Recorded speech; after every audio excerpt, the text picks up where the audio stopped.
Entre un stimuli et une réponse, il y a un temps. C'est à vous de voir ce que vous en faites. 6 comportements qui tuent toute relation. Bonjour à tous, bonjour à toutes, c'est Fabrice Julien, coach et auteur expert en séduction depuis 1812, non, depuis 2010. Et dans cette vidéo, les amis, je vais vous parler des trucs qui tuent une relation juste après l'intro. Mais avant de commencer, je vous offre un guide gratuit sur la séduction ainsi qu'une série de conseils gratuits eux aussi par email. Pour les recevoir, si vous êtes intéressé, c'est très simple. Cliquez sur le premier lien dans la description de la vidéo. Si vous êtes motivé, vous le trouverez. Abonnez-vous et activez la cloche parce que si vous ne le faites pas, YouTube ne vous préviendra pas à la sortie des prochaines vidéos et vous allez rater des pépites. Mettez un like pour me faire savoir que vous pensez que cette vidéo est utile et pour que j'en fasse d'autres comme ça ou sur ce thème-là. Si vous pensez que ce contenu est utile, partagez-le en public ou en privé, je comprendrai. Vous pouvez aussi me laisser un commentaire, je les lis tous et j'y répondrai avec grand plaisir.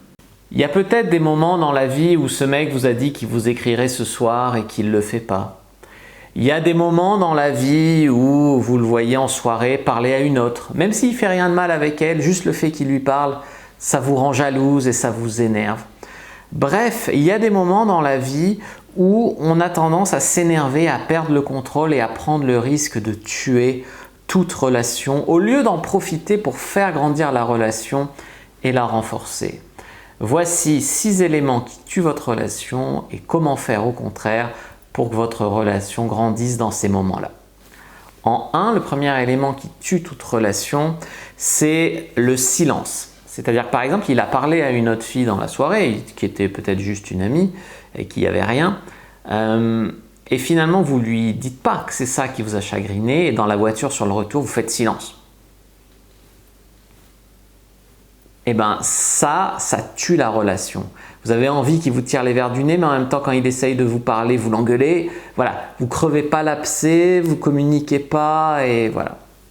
Le deuxième chose qui peut tuer la relation, c'est quand vous êtes contrarié par quelque chose et qu'au lieu donc d'en parler, vous partez, vous disparaissez.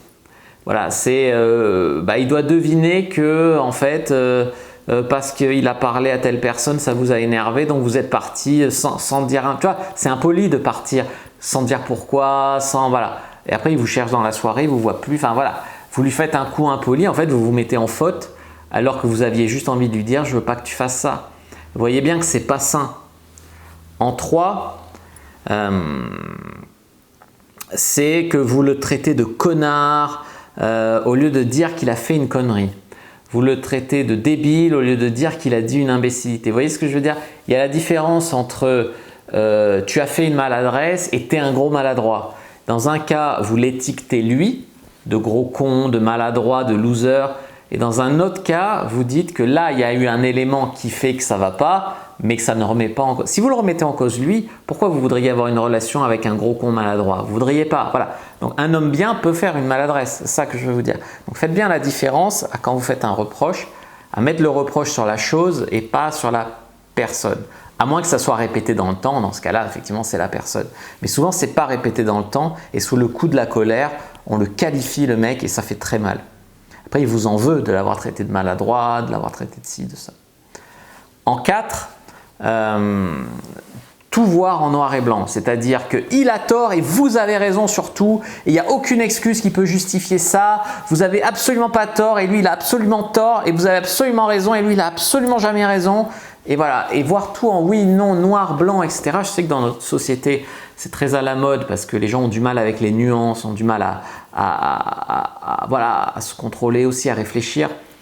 Non, je pense que savoir mettre de la nuance dans vos jugements, savoir écouter les arguments d'autres, ça ne veut pas dire qu'ils sont acceptables, mais ça veut dire qu'en tout cas, on doit en tenir compte et on doit les écouter. Point numéro 5, c'est vous plaindre à vos amis en le diabolisant. C'est-à-dire que peut-être il a parlé à une autre en soirée, vous ne savez pas si c'était pas juste une amie, si elle n'est pas lesbienne la fille, si c'est pas une relation de travail, vous ne savez rien. Vous appelez vos amis en mode « ce connard, il est en train de brancher notre fille, c'est un salopard, etc. » Du coup, vous le diabolisez auprès de vos amis, du coup la relation elle est morte puisque vous ne pourrez plus jamais introduire ce mec à vos amis puisque vous lui aurez fait une réputation de connard, etc. Enfin, vous voyez, c'est irréparable. Donc voilà, attendez avant de vous plaindre à vos amis en le diabolisant, etc. Bien évidemment, vous ne devez pas non plus lui trouver des excuses s'il fait un truc inadmissible. D'accord? Il faut toujours calibrer, ben oui, de la nuance. En 6, vous attaquez pour le vexer. Vous êtes méchante et vous visez bien. Ça, je me rappelle une copine à moi enfin, mon père, il faut savoir que mon père est sourd. D'accord? Donc, mon père est sourd, voilà, et donc quand elle a voulu me faire mal, cette copine, qui d'ailleurs, par ailleurs, elle adorait mon père, parce que c'est un cœur d'or, mon père, elle l'adorait, mais quand elle a voulu me faire mal, parce qu'une fois elle a gueulé un truc depuis une autre pièce et j'ai pas entendu, j'ai pas fait tout de suite, bref, elle a voulu me faire mal, elle m'a dit « Eh ben ça y est, t'es sourd comme ton père !» Enfin, tu vois la méchanceté là-dedans, ça détruit la relation. Je lui en veux encore d'avoir dit ça, tu vois. Alors que moi, je suis pas sourd et c'est très méchant pour mon père. Et c'est quoi ça? Je lui dis pas, toi, tu vas être grosse comme ton père ou toi, tu es une connasse perverse comme ton père. Tu vois, je lui dis pas des trucs comme ça, alors que je les pense aujourd'hui. Mais voilà, c'est la vérité. Donc voilà. Donc ce que je veux dire, c'est que peut-être que vous avez peur d'avoir fait le mauvais choix avec lui, peut-être que vous avez peur qu'il vous abandonne, peut-être que vous avez peur de ne pas être aimé, et tout ça, ça peut mener à des réactions littéralement honteuses, voire parfois irréparables, qui laissent des cicatrices. Donc réfléchissez bien, restez avec lui, parlez, communiquez, parlez du comportement plutôt que de parler de la personne, nuancez vos arguments, nuancez les siens bien sûr aussi. Organisez vos pensées avant de déballer votre haine auprès de vos amis. Choisissez un ou deux personnes à qui vous pouvez vous confier, parlez-en avec eux. Restez dans la retenue au lieu d'écouter votre cœur noir qui vous fait balancer des saloperies sans réfléchir dans le but de faire mal. Voilà. Voilà vos amis, les amis, ces comportements qui tuent les relations et comment les éviter. J'espère que cette vidéo vous a plu. Si c'est le cas, vous savez comment rétribuer. Pouce, partage, commentaire. Je vous dis à bientôt et que le Dieu de la séduction soit avec vous les amis.